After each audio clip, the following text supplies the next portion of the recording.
Power bank வந்து கிஃப்டா கொடுக்குறோம்னு சொல்லியிருந்தோம் கிறிஸ்மஸ்க்கு.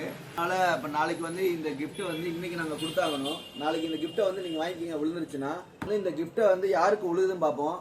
அதாவது இதில் வந்து 99 ருபீஸ் வந்து இதில் வந்து நீங்கள் வந்து பே பண்ணால் போதும் விழுந்தா. ஓகேவா? இப்போ நம்ம எடுத்துடலாம். யாருக்கு விழுதுன்னு பார்த்துடலாம். என்ன தெரியலையே. 2 சீட் எடுத்துக்கலாம்.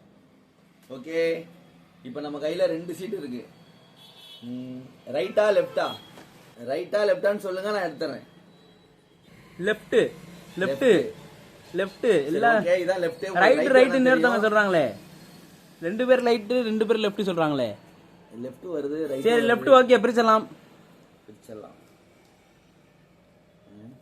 77 என்னடா அது? 22. ஓகே, 22 யாருக்கு இருக்குன்னு பாருங்க.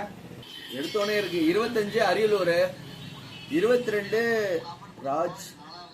ராஜு ப்ரோவா? திருச்சி தானே நீங்க? அவர் தான் கமெண்ட் பண்ணிருக்காரு. ஆமா ஆமா. சரி, ஓகே. விழுந்திருக்கிறது பாத்தீங்கன்னா திருச்சி அவங்க. ராஜு ப்ரோ உங்களுக்கு தான் விழுந்திருக்கு. இங்க வந்து வாங்கிக்கோங்க. வெறும் நீங்க 99 ரூபா கொடுத்தா போதும். உங்களுக்கு விழுந்திருக்கு. இதை வந்து வாங்கிக்கோங்க.